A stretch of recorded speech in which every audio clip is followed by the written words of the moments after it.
This is Progzilla Radio, the UK's first dedicated progressive rock music radio network.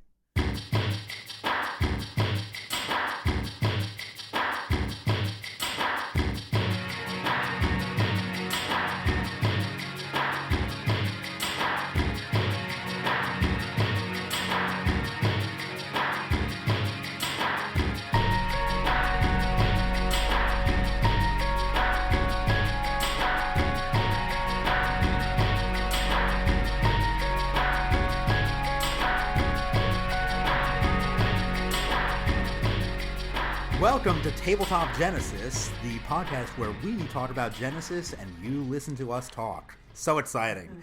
I am Mike Lord. I am your, person who talks first on this podcast. And so let's go around the horn and introduce ourselves. Hello, this is Tom Roche. This is Watt Stacy. Hello, this is Ellie Nottinger. And this is Simon Godfrey.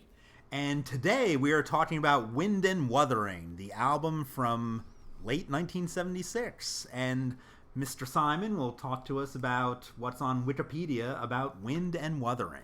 Wind Wuthering is the 8th studio album from the English rock band Genesis, released in December 1976 on Charisma Records. Upon its release, the album reached number 7 in the United Kingdom and number 26 in the United States. Your Own Special Way was released as the album's sole single. The album was recorded in 1976 after the commercial and critical success of A Trick of the Tail and its supporting tour. Hackett felt some of his material was dropped in favour of songs written by keyboardist Tony Banks. Some of its titles and lyrics contain literary and historical references, including works by Emily Bronte and D.K. Brewster. The band and critics have given a mostly positive review of the album. Hackett and Banks named it one of their favourite Genesis records. Genesis' 1977 world tour to promote it drew an enthusiastic reception from audiences. At its conclusion, Hackett left the band to continue his solo career. 3 tracks recorded during the album sessions were later released in the extended Spot the Pigeon EP.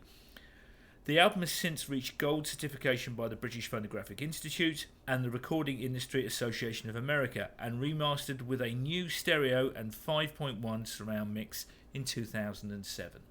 So this is an album that generally I think is, as the Wikipedia says, has a pretty positive view for most Genesis fans. We're going to do our track-by-track analysis and talk about what we liked or disliked or what's kind of middle of the road for us.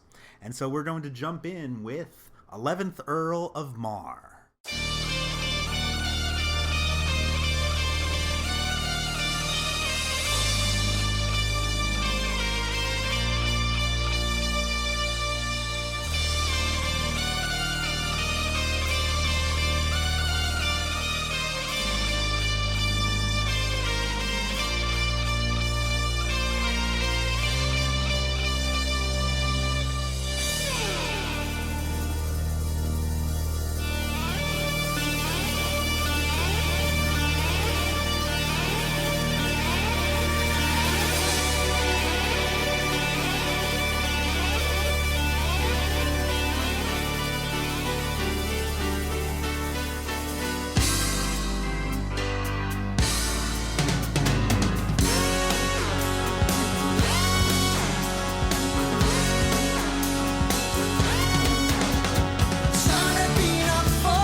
11th Earl of Mar, great opener or greatest opener? Greatest opener. I wrote in my notes that every band should start every concert with this song. All right. Even if you're not Genesis, it doesn't matter. It doesn't play that matter song. because it will win the audience over. I love this song. I love it as an opener. I think it's the best album opener, and I think if they did it live, the best. Yeah, I think that was one of their strong points. They had a lot of key songs where the opening just grabbed you. When I think of songs like this, I also think of Watcher of the Skies. I think of Dodo. I think of On a Mouse's Night. Just all songs that just have this amazing opening that just grab you from the beginning. And to start off this album was just incredible. It's how it grabs you. I understand that. I'm reading off Wikipedia here that the opening line of the song is actually the opening line of the novel The Flight of the Heron by D.K. Broster. Oh, so that's where that D.K. Broster reference comes So in. the sun had been up for a couple of hours, covered the ground with a layer of gold. That's actually the first line of the book. Oh. I actually did not know that. So now is that a book about this Scottish uprising? It's about the failed Scottish uprising around 1715. And what rock star wouldn't want to write a song about that? Right. Yeah. Well, All the girls. I think a lot of the Never Mind the Bollocks was about the Jacobites, wasn't it? Yeah. I think Mike originally intended to write about the 10th Earl of Mar, but he was such a wanker that he decided to go with the 11th. Go right to the 11th. I think there were other songs about the first 10, so you have to go up to the 11th. I agree with Stacy. I think this is an awesome opener. I actually think that the remix, the 5.1 mix that was done a couple years ago with Nick Davis, makes this an even more tremendous opener, because Wind Wuthering, I thought, as the original album, actually it always felt very tight to me. It always felt like it was very tinny to me on the versions that I had, both on vinyl and then earlier CDs. And all of a sudden, this remix gave every track on this album the power that I always thought that it should have. And I think this is a great keyboards from Tony, great guitar work throughout from Steve. Mike Rutherford and Phil Collins own this album as a rhythm section, especially Mike Rutherford on bass. I don't know what bass he was using on this album, but it was tremendous, whatever it was. It had the sound. This song I particularly wrote, Mike is incredible on the bass on this. Yeah, it's outstanding. You just can hear the bass. It's so present. It's the first Genesis song you can dance to. There you go. Yeah, Stacey had said that this is a very danceable song. It is. And you heard it first, folks. This is where Invisible Touch was born. On the Scottish Plains or Highlands or wherever it might be. So yeah, I think lyrically it may be about a fairly oblique historical subject, but it still to me has that emotional immediacy. Especially the final verse in here, where it's to me it's all about memories. Bury your memories, bury your friends, leave it alone for a year or two, till the stories grow hazy and the legends come true. Then do it again. Some things never end. It's just about that that myth making in our own lives. That as time goes by, you kind of create these stories about yourself. Yeah, the rose tinted glasses effect, isn't it? Exactly. So I think it really works on that level for me. It's just a kick-ass music, and I like the kind of quieter interlude in the middle with the... Oh, I have to say, that is, speaking personally, I think that's probably the best melody I've ever heard Phil Collins come up with, the time to go to bed. Now, that whole section in itself is just a little slab of beauty, a little droplet, I should say, not a slab, a droplet of beauty right in the middle. And whoever suggested that they drop that in the middle, right. Genius idea, really. In terms of the remixes, the opening is a lot more lush on the remixes. I was disappointed in the remix when they get to that point at the end of the middle section where he goes, the face turns, features are burning, and they go to, it seems to be a little bit flat on the remixes, where on the original CD and the cassette, it just kind of pops out at that point, the big keyboards and the organs. Whereas I was waiting for that in the remixes. I'm like, this is gonna be awesome. And all of a sudden, okay. I don't know. I don't know if you've been listening to it loud enough. I think that's. I don't know. Maybe it's just the systems I only have 5.0. I don't have 5.1. That's right. You need to shake the house. I think that just it does come out for me the way that it should, with power at that point.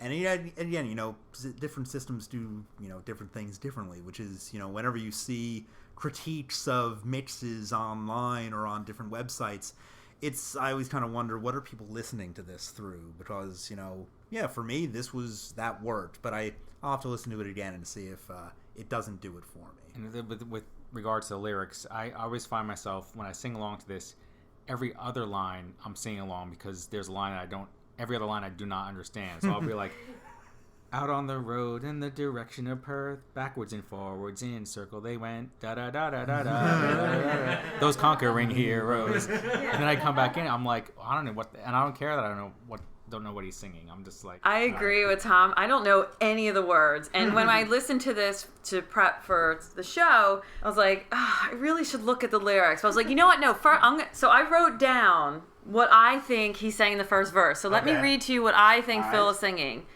Sun had been up for a couple hours, carrying around a litter of gold. Spirits wore high and the radius stopped. The line is lovely. The boy was never heard. How close am I? All right, here we go. Here's the sun had been up for a couple of hours. It covered the ground with a layer of gold. Spirits were high and the raining had stopped. The larder was low, but boy, that wasn't all. What? So you were kind of close.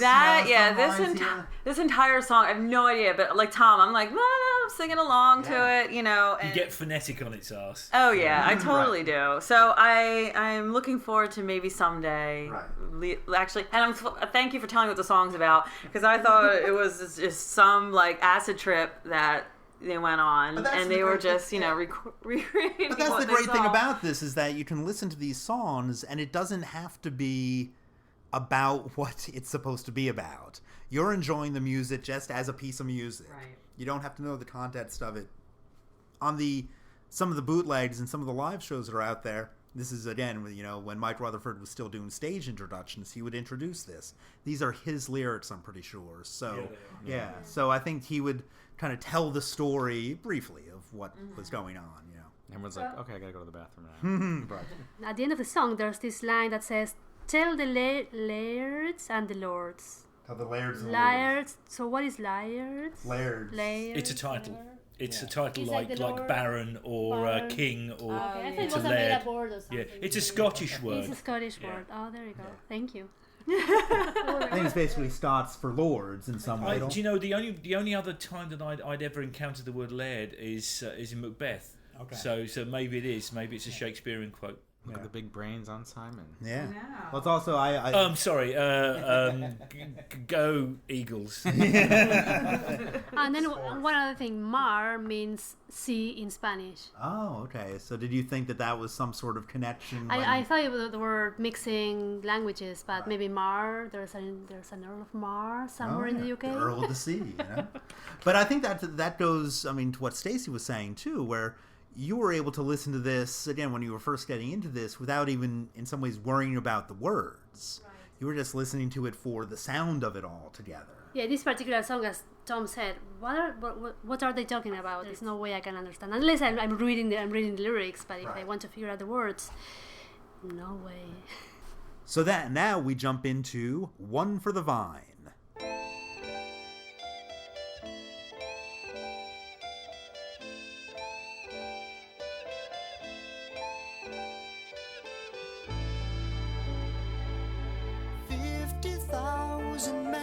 Sent to do the will of one. His claim was phrased quite simply, though he never voiced it loud. I am he, the chosen one. In his name they could slaughter, for his name they could die. Still more was sure he lied. But they'll fight the battle on. Then one whose faith had died fled back up the mountainside. But before the top was made, a misplaced footfall made him stray from the path prepared for him. Off of the mountain onto a wilderness of ice. One for the wine, Ellie joked before, but it is one for the vine. So I have a question. Does anybody know which band member was squeezing Phil Collins' nuts when he was singing this song? I mean, my bet was Tony Banks, but... Right. I think it was Richard McPhail. He had those duties where he'd cook and squeeze Phil Collins' balls. Yeah, Right. Okay. Just get those high notes. Yeah. That's, I can't even sing those high notes, yeah. and I don't have actual balls. Well, there's that moment in Come Rain or Shine where they're listening back. They were actually considering doing the song part of Cinema Show on the 2007 tour, and they're listening, I think, to the Seconds Out version of it, and Phil is just kind of in shock as to how high he was singing back then. You know, he's like, enormous balls. So that's, I think that the mid-70s Phil could certainly hit some of those notes in different ways. So, yeah, what do people think of the song? I think Tony thinks of it as one of his masterpieces, which I think it is. It's a typical Tony Banks, just like from start to finish. This is his baby. I think he developed it for a while, and from what I read about, he played it for the band, kind of just doing the la la la's for the words, and they actually liked it, and he was pretty psyched about that, so he went and developed a little bit more, and I think it became a big stage song for them. They did it in Wind Wuthering tour. I think they did it at Up to Duke. Yep. And actually the Duke live version is one of my favorites, because there's this drum fill that Phil and Chester do right in the middle of the fast part. It has like the stuttering stop, and they just in unison. It's incredible. It's one of my favorite Chester fills. And there's also a part when they do it live where when Phil gets to the part, he walked into a valley, like they slow that down so much in that 80 version live. It just gives it a lot more room and a lot more air to breathe. It's just like makes it like more suspense for when they finally get into that, what I call the alarm clock. Yeah.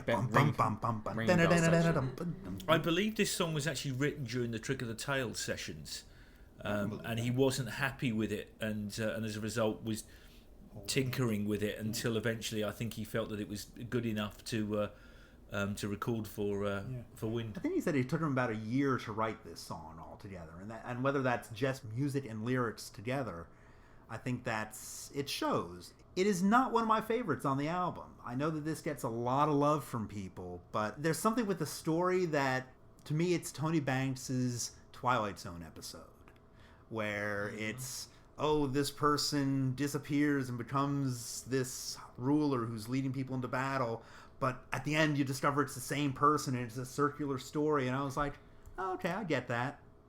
And it's 2 battle songs in a row as well. Yeah. And it was... I'm not entirely sure if that's legal. Right, yeah. In some countries it may be rough. But yeah, I think I love the middle part, the middle instrumental section. I think there's a lot of energy to it. I think that, Steve and Tony's playing on this in unison in a lot of different places is really fun and really good. But just as lyrically, it just doesn't do it for me. Well, I always... and I'm not going to get political here or whatever, and you can spam me on tabletopgenesis.com if you like, but whenever I hear the song, the opening lyrics, I cannot not think of George W. Bush and the Iraq War. Because it goes, 50,000 men were sent to do the will of one.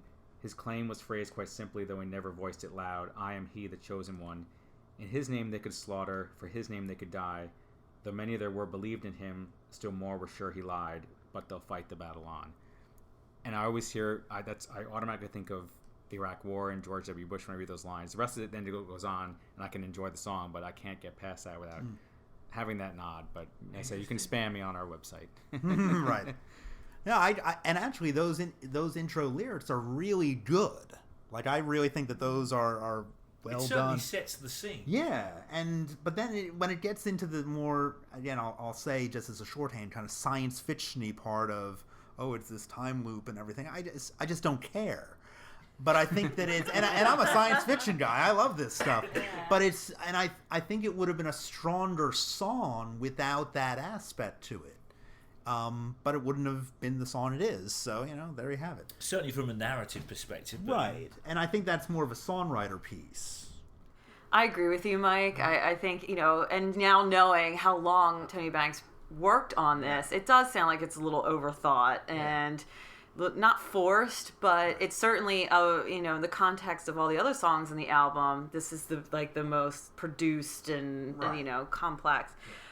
This is a great arrangement. Exactly. And the lyrics I can give or take lyrics in general. I'm more of a person that listens to the music, and then lyrics are kind of like an afterthought or a secondary consideration.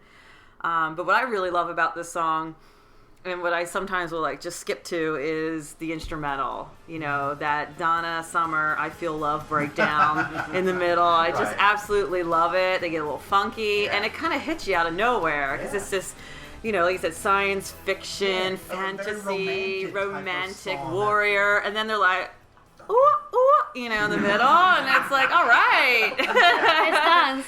And when the version I heard before that was the Three Sides Live, the live version they did, which is the version that I prefer, actually. Yes, me too. And I was like, this kicks ass. And then when I got the album, you know, it's not as, of course, you know, that energy, and it's not as upbeat or up tempo as the live version, but I still love it. It's still that's a part like you have to crank it up. Yeah. And to really appreciate it, particularly on the 5.1 mix again, which I agree is fantastic. This is a very live sounding album to me, though. It really does feel like that these are guys sitting in a room together, all playing at the same time. That middle part, where the Donna Summer part, like I was a very stern, you know, okay, Genesis is serious and like they're great, and then I was dating this girl in 2001, and somehow we were playing the song. She's like, "Oh, that's such a good dance section, that middle section." I'm like, no, it's not. So when we played that middle section, she got up and did this like interpretive dance to the middle of it. I was like, oh my god, she's right. Did you propose to her right then? No, I or said was that's that... it. It was nice knowing you. But you figure it was 76, 70, you know, edging on 77. Disco was coming out, and since then I've pictured, well, if someone could do a mashup of that middle section with John Travolta from Saturday Night Fever together, mixing the music, you could probably have a pretty good dance scene. Tom, you have a mission now. That's my mission, or anybody fan who wants to put that mishmash together. Yeah, we'd love to hear it. We'll play it on our podcast. We'll show it if you do a video. I actually love that middle section. A lot of times when I listen to instrumental music like that, or instrumental pieces, I end up focusing on one instrument, and I can just listen to Phil's hi-hat in that middle part, where it's just like he's playing it, and it's just like it's very intentional, everything in that section. This is also the period where I think technically Collins was probably at the height of his drumming powers. I tend to prefer his power drumming of the sort of like early 80s to the although, you know, don't get me wrong, I've got a lot of time for sort of like, he was at this point in time possibly one of the better drummers on the planet at this point. Sure. Technically speaking, he had the fastest sort of left foot in the West, and he was hot off the press from his Brand X albums as well. And yeah, his drumming work on this is superb. Right. And as a drummer, and I think a little bit of trivia, I think when they did this live, it was one of the few times where he sang a lead vocal from the drums as he was drumming. After the instrumental bit. Yeah, when he sings They Leave Me No Choice. He pulls down the mic, starts singing. Yeah. The only times he really sung a lead vocal behind the drums was Follow You, Follow Me in 2007, and I can't think of any other time. I think on his solo tours he would do solo tours, it at different times, but with Genesis. He did mime Paper Late. Right. Does that count? We'll figure that out. Mime is money. So. Mime is money.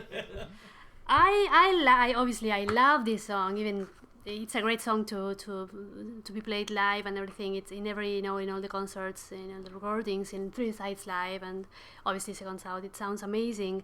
Now, in an alternate universe, I would split this song in two, like right before the instrumental bit starts, maybe one for the Vine 2 or something like that. But I love it. It's an amazing song. It's a long song, but the middle part is it's pretty amazing. So it's I can see what you're driving at there. Yeah.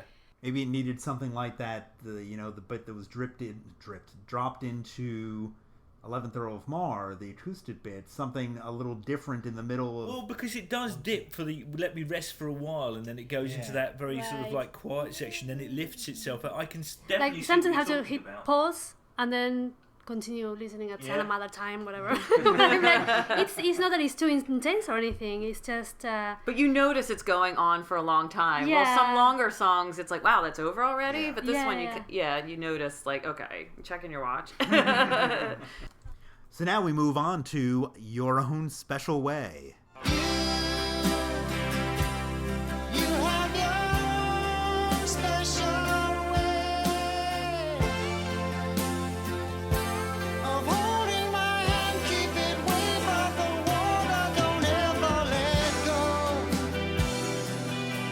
no, no.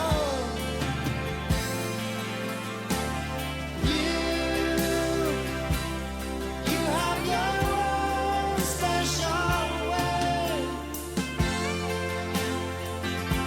of turning words so it's facing the way that I'm going. Don't ever stop.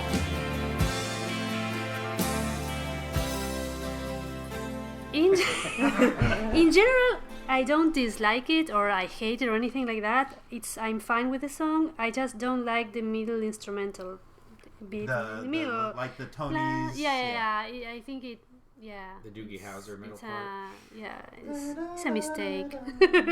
But the lyrics are fine. It's a little song. It doesn't annoy me or anything. It's sometimes I skip it, sometimes I don't. But yeah, the middle part is just something that doesn't work for me. It goes on for too long and more than necessary. I disliked this song, but I say that with the caveat of when I was re-listening to this for this podcast, to the song, I like bits of it, like the opening guitar and the verse. I think are great. I really think it has some character to it and it moves forward in a nice way. But I always think, oh, that should end right there. Oh, it's going into a chorus. Okay, I'll listen to the chorus. Oh, the chorus is okay. It should probably end right there. A nice little short song, like More Fool Me. Something, keep it short. Oh no, it's going on to another verse. Oh, maybe it'll end there. Oh no, it doesn't end there. Oh, there's another chorus. Oh, and there's this electric piano thing that Tony's doing that's going on forever. That should probably end the song. Oh no, they're going into the verse again. And it just does that continually, where I think this is a nice 3-minute song that's turned into a 5 or 6 minute song, and it just kills me when I hear it. And it goes on for too long. I would agree with that. I would say that it's one of those tracks that, for starters, let me just say that I had no idea that there was such a negative reaction to, from a wider perspective amongst the Genesis community about how negative people viewed this song. And it's like anything else. It was, when I first started listening to this song, was pre-internet. So every person's an island at that point. So God damn it, I came to my own conclusion. A friend of mine actually had a different take on the lyric. Now, from what I understand, it was Mike Rutherford that wrote. Yes. This is his whole song. Yes. Yeah, and he wrote it for his wife or something. And the interesting thing is that my friend didn't realise and didn't know it was a love song and thought it was about a sailor talking about being on a boat and the wind is the way you take me, which way you turn. And he thought it was a ballad to sailing. Sure, it's a metaphor. Yeah, sure. And that was something which really caught. And I didn't even know it was a love song for years, basically. And I like it. I agree, it does go on too long, but I think it's one of those things where this was probably their first attempt to consciously write a pop song since Genesis to Revelations, and I think it was that moment where they'd become so known for long, drawn-out songs with movements, the habit stuck. Sure. And I think that's part of the reason why. And again, it comes down to the reason. What the very first time I realised that there was such dislike for this song is I was at a festival in the UK, and I was with a gentleman called David Elliott who runs a record label, and we were in a hotel room. It was an after-show party, and we were with friends. I was with another guy there called Leon Camfield, who is a drummer. We were just discussing between the two of us about how much, actually, we quite like Your Own Special Way. I think it's very good. And Leon just burst in and went, "No, you're wrong. And I'll tell you why you're wrong." And then he went into this 15-minute tirade against it, which at the very end of it, we just stood up and applauded. Not because necessarily we agreed, but it was so elegantly put, basically, and with such ferocity. Right. Well, again, Genesis is a band that you can love in many different ways, but some people really find, things that they do that are not pleasant. And, it's a different approach to music. And, some people say, after Peter left, everything was shit. After Steve left, everything was shit. After whoever, it's after 1982, everything was shit. And it's like, well, that's an easy opinion to have because you don't have to think about it. My opinion is that I like things off of every album this band has done, but there are also things that I'm not that thrilled about, and I don't hate them. I think, Your Own Special Way is okay, but I don't have any urge to really play it ever on I never say, I'm in the mood to hear Your Own Special Way. I'll play that right now. Well, when you consider it, during a 25-year career, try and find a band that writes every single song as a belter. Exactly.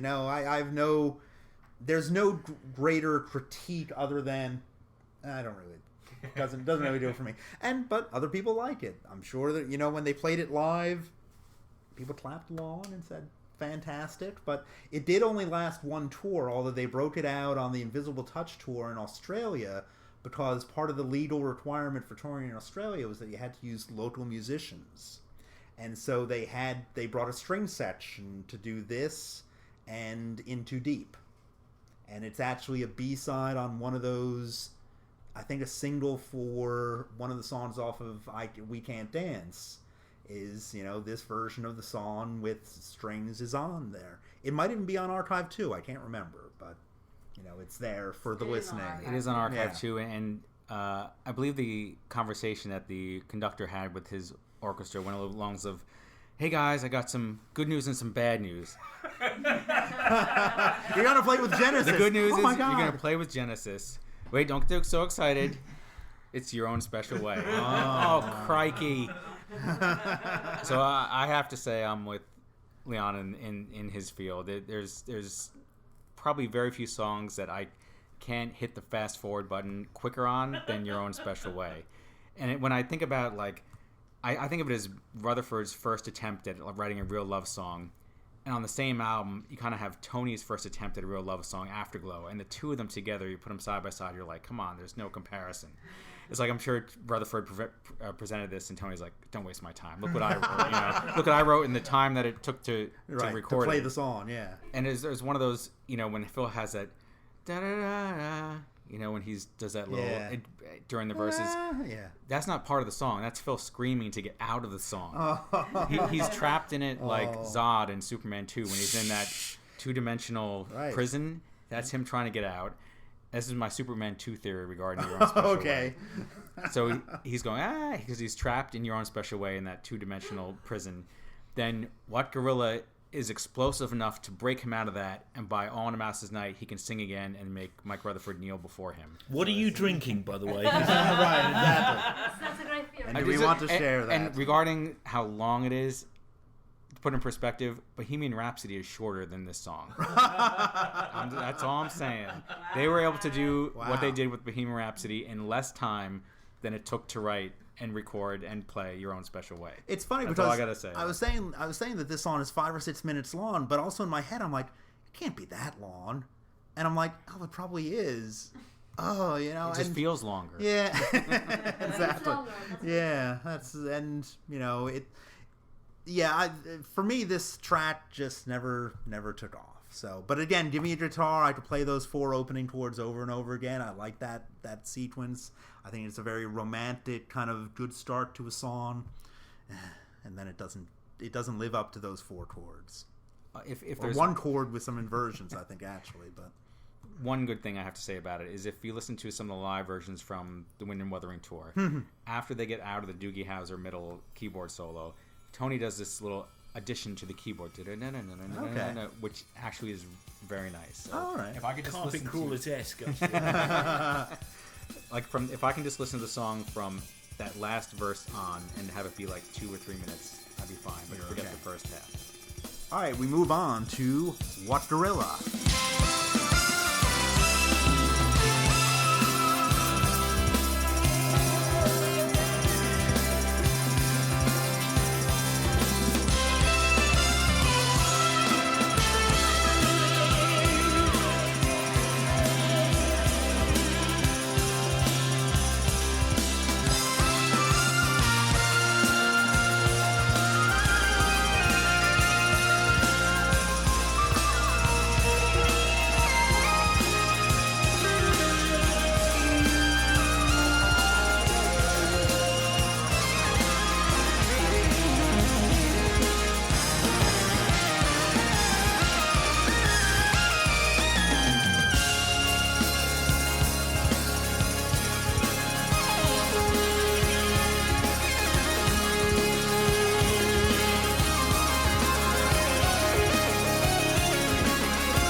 it's like kind of this jazz rock version of One for the Vine that spruces up that melody a bit. I think it's kind of a neat Phil's thing. like Brand X influence at this point, where he's like, psh, psh. I think this was like Phil's baby. Like he just gets to rock out and do some jazz fusion or whatever, and just really go balls to the wall with this tune. And I think he really wanted on it.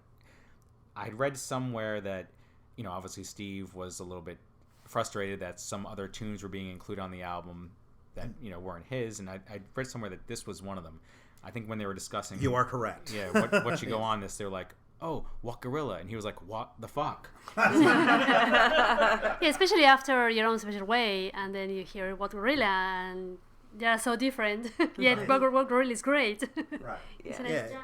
Well, it's funny because like even though I know Steve doesn't like this very much, he still does some really nice guitar work on it. I think that it's listening to the remix, I was like, oh, there's definitely more guitar on here than I thought, and so it's kudos to him for putting out something that he wasn't terribly thrilled with, but still really putting 100% of his musical talents behind it. This to me sounds almost like an album overture.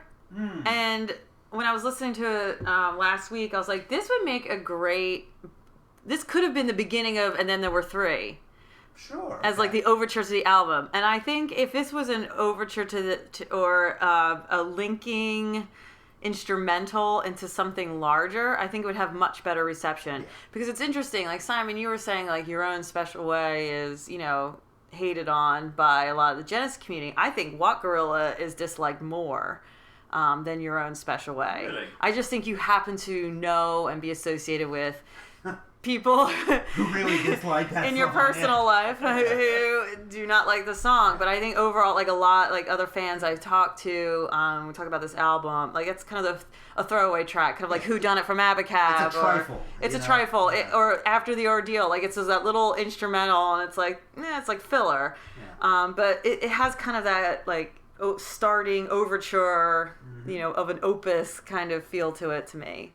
I think it's if they'd have put it first before, say, for example, 11th Earl of Mar, you'd have had some kind of sort of proto behind the lines kind of quality to it, because behind the lines for me is that's another tale, but that I think they got it right there about putting that instrumental at the start. Sure. I'm not so sure I would have put What Gorilla at the start of this. I didn't mean this album. I said And Then There Were Three. Oh, okay, yeah. Well, fair enough. Yeah, I can see that. Nothing's replacing the 11th Earl of Mar as the start of the album. You gotta get your dance party kicked off with that. Yeah. There's just no way you could put What Gorilla at the beginning of Then There Were Three. Although I do like Down and Out. Don't want to go on too much of a tangent, but it's just the way it feels, the drive of it. It has that kind of overture kind of feel to it. I actually kind of think that if it had been the start of side 2 versus the end of side 1, like if it was the start of side 2 that led into All in a Mouse's Night, which listening to it on a CD, that makes it flow that way a bit better. The way it is now, I mean, the way it was back in the LP days, you get to the What Gorilla, it's the end of a side. And I think it does kind of like, oh, that's the end. It kind of just ends there. Yeah. And, again, cool little instrumental, Did it get played live at all? No, they never played this. Yeah. Yes, it did. In the early days of the 77, I think January 1st, 77, they might have played once. A brief time, they did a medley of Lily White Lilith, The Waiting Room, and then What Gorilla. Yeah. Although I've heard maybe 2 that or 3 shows, and then they cut it. The Waiting Room is literally part of that medley. It's a bit of the tingle, tingle, tingle, tingle like bells, 30 seconds, and then maybe. It goes into like Lily White Lilith or something like that. So yeah, it's kind of a like when people said, "Oh, it's the Waiting Room," I was like, "Oh, really?" And I was like, "Yeah, this is just like a little bit of the percussion from it, basically." Phil fell over the drum kit. Yeah, exactly. It was actually a mistake. Yeah, which it could be that way. But yeah, I think it's when you compare this, Steve was not thrilled about Please Don't Touch not being worked on as much as he wanted it to be. Not in place of this, but why What Gorilla and not Please Don't Touch? I could see his point, but when we talk about In That Quiet Earth, I'll talk a little bit more about that. Well, I think the band didn't know that was the name of the song. I thought that was Steve telling them, please don't touch my song. Don't touch. Yeah. We want to play this. No, don't touch. Okay. All right. Next is All in a Mouse's Night.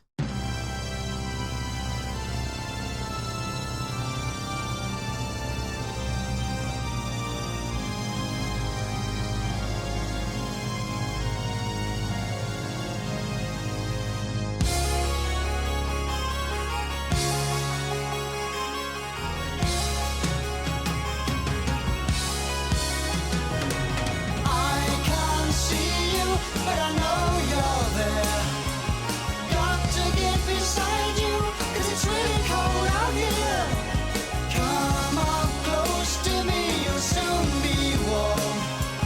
Hold me tightly, like we're sheltering from a storm.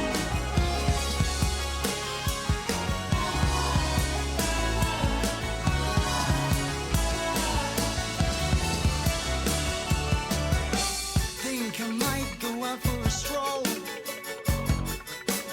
into the night and out of this hole.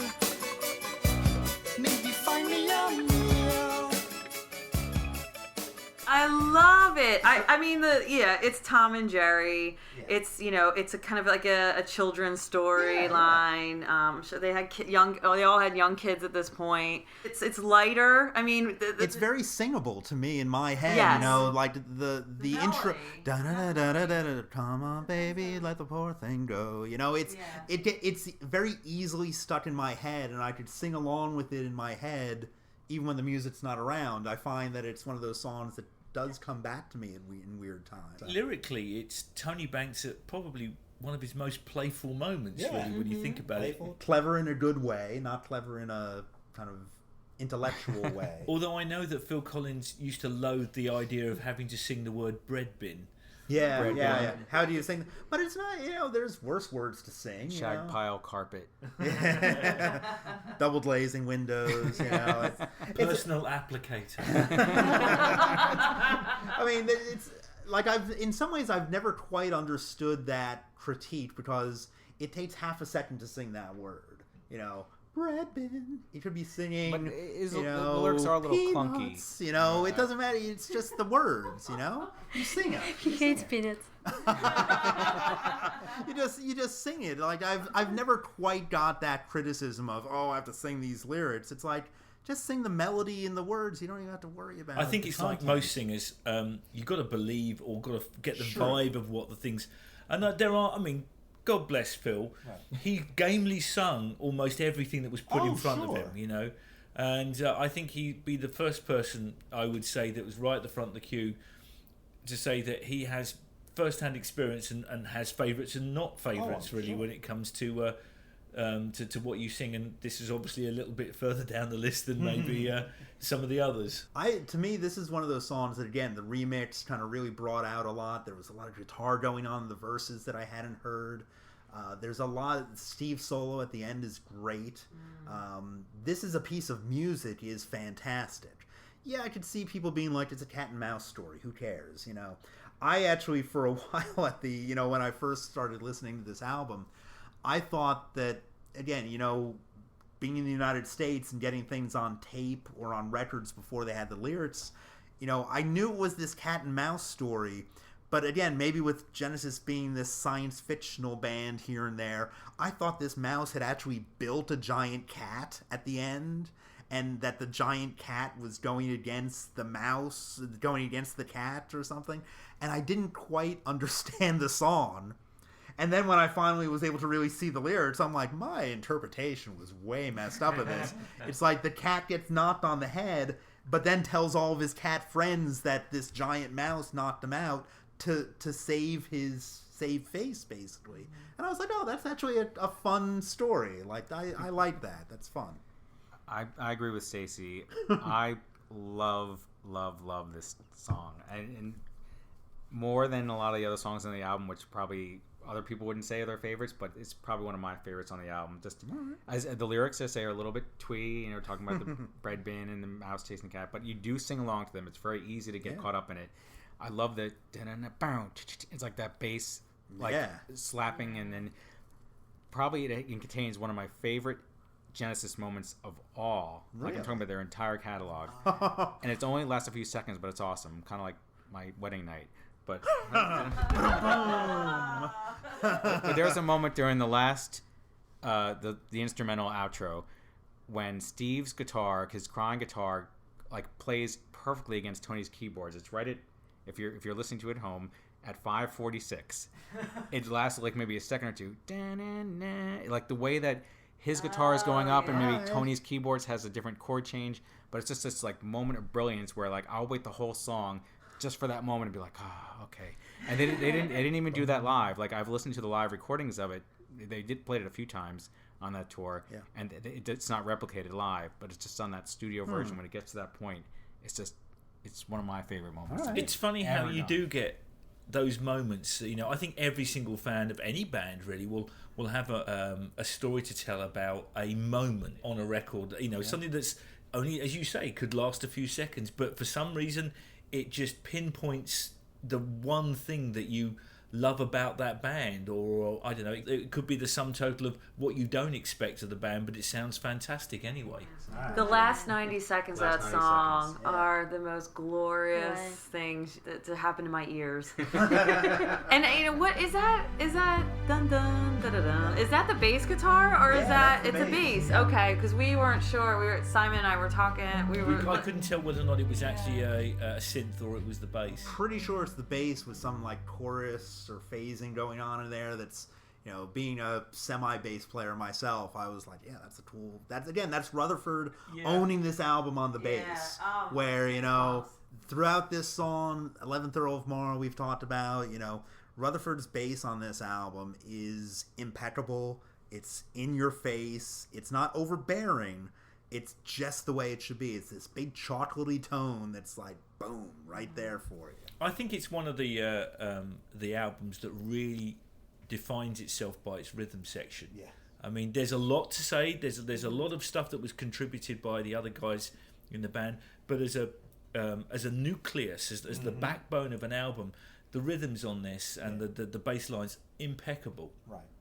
And it's funny because Phil gets a lot of the glory for being the drummer he is. But, you know, on this album, the two of them together as a rhythm section they kill it. They are there. So that's fantastic. I love this song too. Who doesn't? When we were listening to it today, you were giggling along with the story. The lyrics, and I love the last line. It only took one blow. Much like my wedding night. It's a funny. All right, sexual innuendo aside, I think, are we done with that song? All right, so we go on to Blood on the Rooftops.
Play.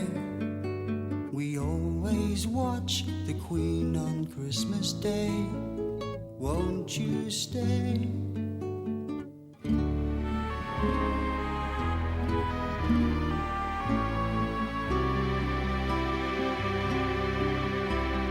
Though your eyes see shipwrecked sailors, you're still dry. The outlook's fine, the whales might have some rain. Saved again.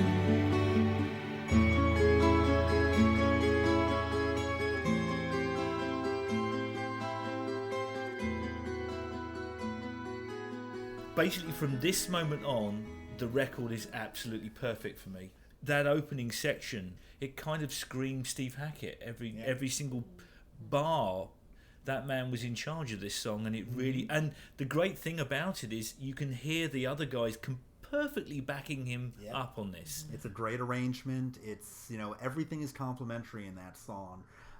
It's just very, very well put together. And being an American, you know, listening to this, you know, it's, to me, it always felt like a day in the life type of story. And I didn't quite know that it was a lot of these British TV references, but the cleverness of it is that you don't have to know that it's these British TV references. Well, Streets of San Francisco is an American TV series. Right, but it just seems like more of a, like, again, listening to it and not thinking television at all, it was just more of a, oh, this is, you know, maybe reflecting on things, maybe the song's in San Francisco, I don't know, it's a slice of life, you know, is how I looked at it. And then once either that I read that it was kind of this British TV piece, maybe I kind of made more connections with that, but it doesn't matter in some ways, at least as an American listener, not knowing that, you know, they're out for 23, all these references, watch the Queen on Christmas Day, it's like, oh, it's just, it's evocative of a mood. Well, I kind of, when I listened to the song and the lyrics, I think even just when first time I heard it way back in probably the early, mid-'80s, like, I think I looked at the song the same way that Stacey looks at Fraps and Friends. Like, it's such a quintessential English song. Yeah. All this British stuff is going on, and like, I was liking to get a view into it, but I just kind of didn't understand it. But I was like, okay, I'm listening to something that like no one else I'm listening to listens to, because it's all about this English British stuff, and even though I don't understand it, I appreciate it more than other people who are listening to other stuff. But now that like I know read the lyrics and it kind of makes a little bit more sense, but it just always struck me as like there they are bringing English and British, but good for them. I mean, I could just echo what you guys have been saying. Totally. There's a mood there that is gorgeous. And yes, I had no idea what they were singing about, probably because I just don't understand lyrics in general. But the one thing I would like to add is I think this is the best vocal performance of Phil on this album. And did he write the lyrics to this, or did he? Steve wrote. Oh, so Steve wrote. So did he? He wrote the piano of the Yeah, okay. Because to me, believing that this is, you know, what I think Phil's best vocal performance in the album, it made me think maybe Tony and Mike were still figuring out how to write for Phil's range. Yeah. Particularly like One for the Vine and some of the other tracks where he's like up and down and maybe not hitting that range where he's most comfortable. But this is like right in his wheelhouse, it sounds like. Interesting you should say that. Yeah. Apparently this is according to this. I'm going from the wiki page here. It says, according to Hackett, the song was a love song originally. He explained, when I heard the other lyrics on the album, there was a bit of a romantic tinge anyway, so I decided to go right the other way and make it as cynical as possible. And this song marks, I think, the first appearance of Phil's trademark, "Oh Lord," which he's used several times after that, including in the air tonight. Several thousand times. Several thousand. But I don't think he says "in all my life" in this song, so it's okay. Okay, that comes a little later. A little later. And this, continuing on the nerdiness, this was the second album in a row where they referenced Helen of Troy. Okay. Because in the song they say Helen of Troy, it seems Helen of Troy has found a new face. And in Ripples they say a face that lost 1,000 ships, and that's reference to Helen of Troy. There you go. You know your mythology there. I am so hot right now. That's right. Cool me down. Cool me down.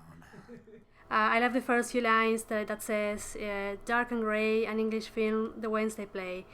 We always watch the Queen on Christmas Day. Won't you stay? Is so British, you know, as a bit of a window into the life in Britain, but cynical, as Steve said in the what you read it. And it was done well. You know, Genesis never played it live, but there were, you know, Steve and ever since about 2001 or so had been dropping it into his set list as a complete song. And it was, you know, hearing it live with his band was a real treat, you know, a real pleasure. This, you know, not a forgotten song, but a song because it was never played live. It wasn't on any live albums. It was kind of easy to overlook. It was probably never got real radio play in any way, shape, or form. So, you know, to acknowledge, you know, the love for this song by playing it live and bringing it back out there, you know, it's really well done. And you could hear a pin drop when Hackett was playing it live, because Yeah. you knew everyone in the audience was waiting. They loved the song for years and years, and probably some of them have never, if they hadn't heard Hackett play it before, they've never heard it live. And so when he played it, it's just like everyone gave it the reverence that it deserved. When you look at a lot of the live videos and records that are available, you'd think that this was a forgotten album, but they actually did reference this album an awful lot in live sets and subsequent tours. You can see that no matter how many years passed, a lot of the material on this album was still important to the band. You only have to look at the set list on the Shapes album. Right. And they, what did they, where Right. was... They played Afterglow off of that. They played part of, In That Quiet Earth. Part of the medleys would have 11th Earl of Mar in it. And that was it. But Afterglow became such a live song, maybe even better known live is from on the album, because it's one of those tracks that you can hear for the first time and not need to have heard it before to enjoy it. It always seems to be that track that they sort of end their epic medleys with, you know? Sure. Wasn't it also... I mean, I don't know whether or not you feel this, but the album as a whole feels like a winter album to me. Fall or winter, it's definitely that season. Cold. I was gonna say, to me, this is the best example from Genesis of the album cover matching the album the itself, mood the of music, that, the mood. So this is the best example of that. Like, they got it right with this, in my opinion. And it was hard for me to listen to this album in 80-degree weather here in Philadelphia. Like, usually I bust this out when, like, January with a bottle of wine, you know? Right. And Yeah, this is... I find, and Then There Were Three is like that for me also. And Then There Were Three is a very fall, winterish album. I agree with that. Well, there's a lot of snow themes on that. So. Yeah. We'll move on now to the instrumentals, Unquiet Slumbers for the Sleepers, In That Quiet Earth.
I think these are both references to, is it the Bronte? Yes, Wuthering Heights. Yeah.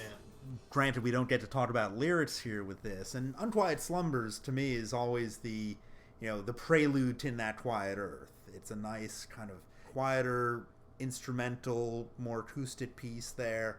Some nice melody running through with the keyboardish / almost flute sounding lines going through it. And it's a nice introduction for a much heavier driving instrumental. I think when I was listening to it today, it just kind of struck me like one of those moments like, oh, this song would fit here. It would work perfectly as one of those instrumental interstitial songs on like it's the second album of The Lamb when they're transitioning between songs. Sure. This song could actually just fit in perfectly Yeah. there. I see what you mean. Yeah, I totally get that. What I like about when we get into the rock version within That Quiet Earth. And there was always, for me, the question of when exactly In That Quiet Earth started, back in the album days, vinyl, where it was like, okay, it's these 2 tracks, they're instrumental, where's the starting point? And for a while I remember thinking that, the quieter, Unquiet Slumbers part went into the rock part, and when In That Quiet Earth started after the and I thought that was the start of In That Quiet Earth. I'm with you on that. That's exactly what I thought as yeah, well. but it's and there's actually conversation that I've had with some people who you'd think would know, who were kind of like, where does that start? And I always said, it starts with the drum part, because on certain best of type things now, like the Platinum Collection, they have In That Quiet Earth on there, and so it just starts off with the drum roll into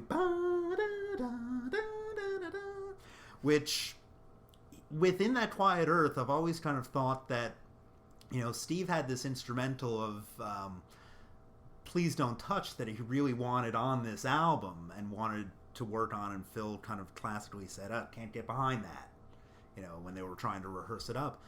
And also for me, I always kind of thought that In That Quiet Earth was a better version of that type of instrumental, that kind of screaming guitar lead instrumental in Genesis's context. Whereas if they had done both In That Quiet Earth and Please Don't Touch, to me they almost would have been too similar to each other to have both of them on the album. And so at some point, maybe there had to be a choice made, And I wonder whether or not if that was the tipping point. yeah, well, it was one of those things that Steve's first album after he left Genesis was Please Don't Touch, which, if anything, was, a kind of message, perhaps, I'm reading into that myself, but, and I think that there was something that Steve said in an interview where he said that he ran, after Please Don't Touch came out, he ran into Phil somewhere in London, and Phil even was like, oh, I heard that. He's like, that's not how I remember it sounding when we were doing this. Like, he actually liked it. And then Phil was kind of like, oh, maybe we should have worked on that a bit more, because to me, it's like, I like both of those instrumentals. I actually do like In That Quiet Earth better, because I think that maybe just as part of that whole kind of perfection of the end of the album, that it really works for me, with guitar at the beginning, the keyboard kind of taking it over at the end, and them doing it in unison for a bit. Yeah. If you are a member of Genesis and you have some insight to offer, please give us a call. Right. We'll be happy to talk to you about any of this. I actually prefer the first part of this two-part thing, because I love the mood. I love it just sounds so different, and it sounds very true. It has, with everything that Genesis does, it's always, sounds new and different than what they've done before and what they do in the future. But this has I just like the mood of it. I do love the second half, and it rocks out, but I prefer the live version when they do it live. And I think maybe that's because I've been listening to the Mama tour video, or watching the Mama video, and I've been hearing kind of how they incorporate medleys later before I got this album.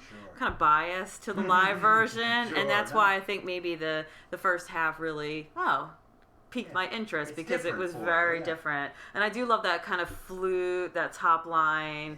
It's just, there's something disturbing about it. It's kind of got a darkness to it. I don't know, I'm attracted to that. I prefer In That Quiet Earth. The Unquiet Slumbers, it's very different, and I love Steve's guitar. It cries from the beginning, loud, and it's like a Tony Steve battle, keyboard, guitar, and it's beautiful. I love the song. I love the piece. And I love the, anything with full stops in it, and listening to it from the Mama album and the Mama tour and onwards, there's that kind of extra da da da da da, and Phil would do these, which isn't on the original. How does it go again? So hot. And which I play in, when I hear the old version now, I kind of put that in my head now, and it fits perfectly. I'm like, oh, that's brilliant. It's again, it's very, it's musician trick 101, kind of put some more emphasis in different areas, but it just really works for me, and it segues nicely into the end of the album. I was going to say that this is another album which serves as a fine example of the seamlessness between Banks's keyboard work and Steve Hackett's guitar work next to one another. That's a thing of beauty, I think. Yes. And there are times when you can't tell who's playing who. Because both the keyboards sound like guitar and Steve can make his guitar sound like a keyboard. And that's, I think sometimes it's easy to kind of think that the guitar sounds are actual keyboards. And maybe not as much vice versa. So you kind of think like, oh, where is Steve in the mix here and everything? Especially on, the joke about Seconds Out. Oh, we met Steve out after he left type of thing. But so much of his guitar live on record does have that keyboardish sound to it. So it's difficult to tell the difference, but it's there. I mean, I love this tune because, one, it's, as like Stacey said, it's linked to the Mama video. So anytime I hear this song, I automatically think of the Mama video, and as Simon said about it, when every cut is made to every beat, and especially with this song, I know like the boom that shows Mike's guitar, then it shows, and they've often called this album like a feminine album because it's very Tony Banks heavy, very romantic. But this song has some pretty big balls. Which Yes, it's like for a whole feminine album, this one kind of like is like, all right, here's some balls. I've got to imagine this came out of jamming. I mean, yeah, there might be some composed parts in there, but I can just imagine kind of Phil starting up these drum patterns and then just jamming for hours on these riffs. Another nostalgic point, just when I listen to this song, it makes me think that this is the last time on record that the four of them are really jamming out together. Yeah, sure, it goes into Afterglow, and it's a little bit of a softer song, and they're playing all together. In That Quiet Earth kind of represents the last time that the four of them are really going all out, having fun, really nailing it together, and that kind of, it's a little wistful when they hear this. Great. So, shall we move on to Afterglow?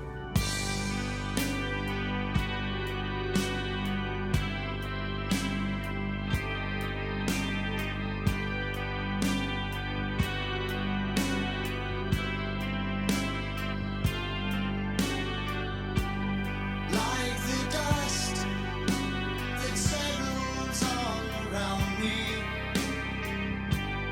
I must find a new home. The ways and holes that used to give me shelter are all as one to me now. But I would search everywhere just to hear your call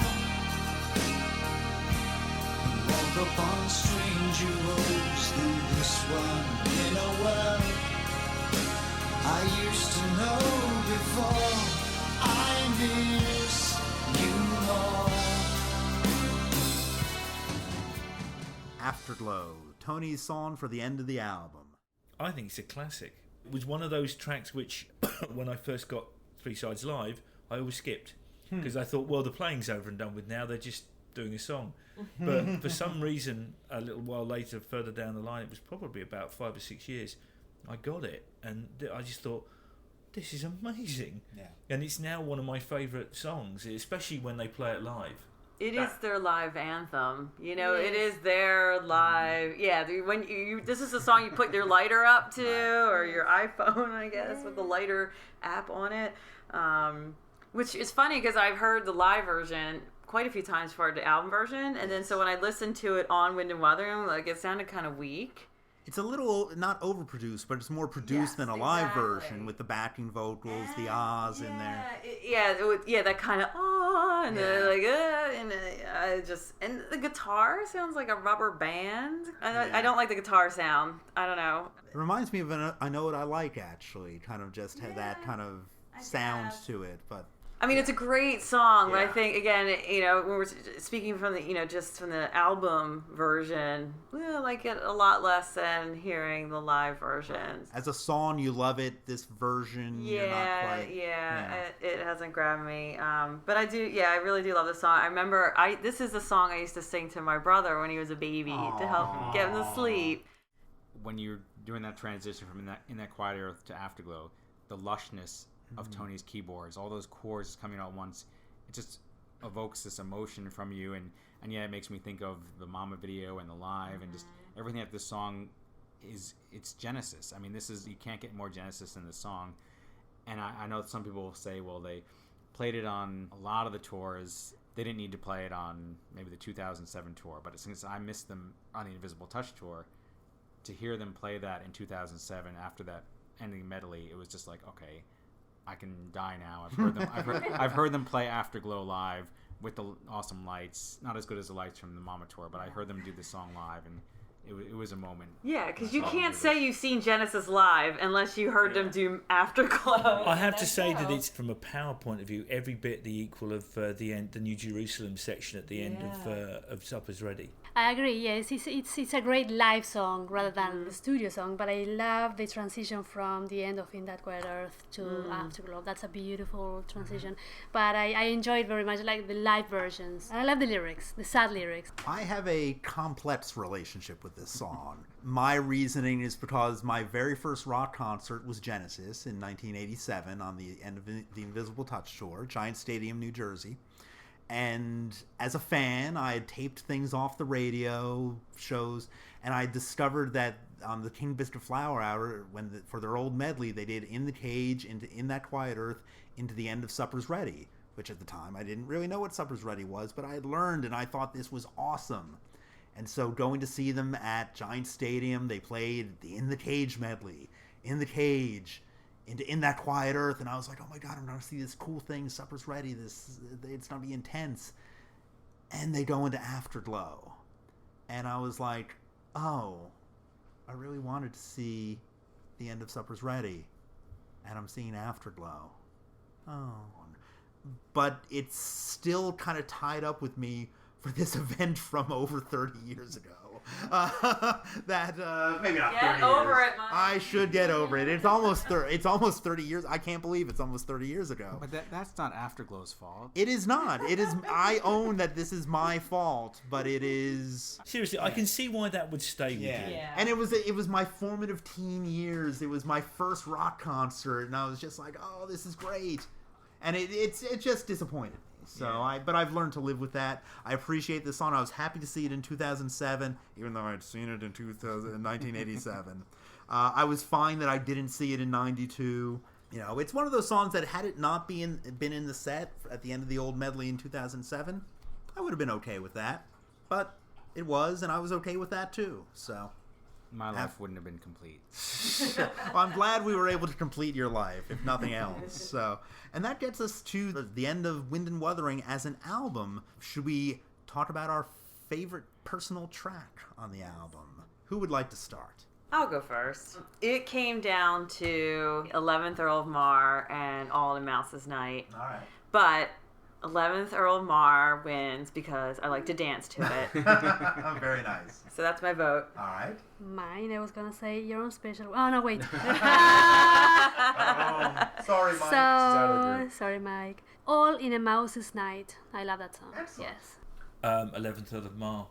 It contains my personal favourite moment of Genesis, which is that middle section, the Time to Go to Bed Now section, which I love. For me, it's Blood on the Rooftops. It's, you know, again, this perfect slice of music kind of put into a really fantastic album. Blood on the Rooftops just is that combination of emotion and, you know, a great tune, well performed well. Phil's vocal is spot on. And, you know, it's the emotional highlight for me of this album. It came down to me between All in a Mouse's Night and Afterglow, just because of everything that Afterglow represents. But if there's one song that I think I'd have to, like, can I listen to over and over and not get tired of, probably say All in a Mouse's Night. All right.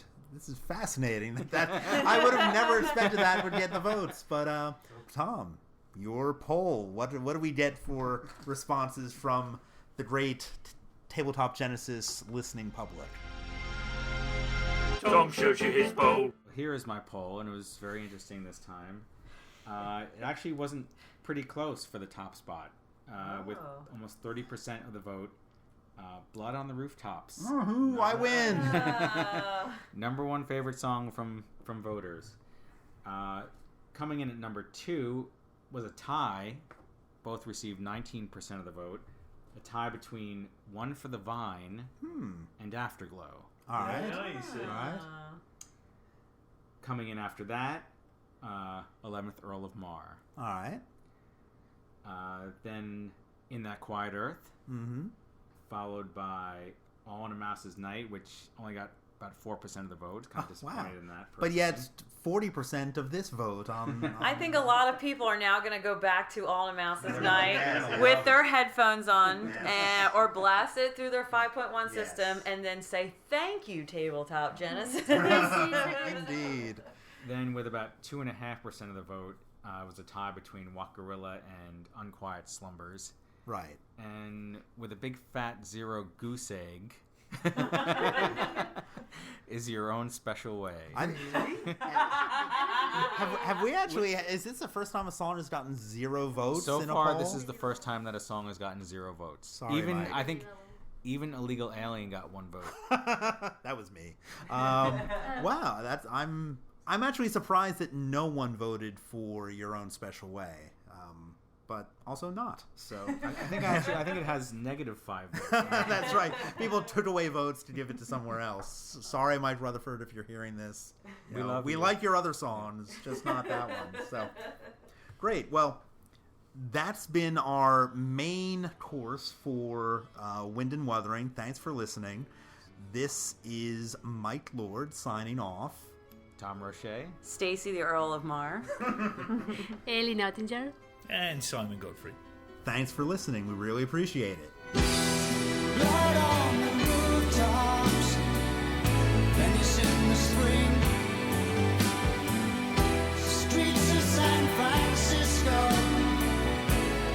word from Peking.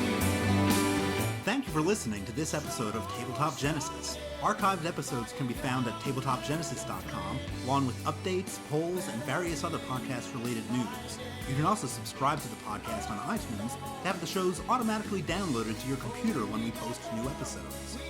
To keep up with all the Tabletop Genesis activity, follow us on Twitter at Genesis Tabletop. You can like us on Facebook by searching for Tabletop Genesis, and you can email us directly at genesistabletop@gmail.com. Let us know what you think of the podcast, or send us questions we can address on future episodes.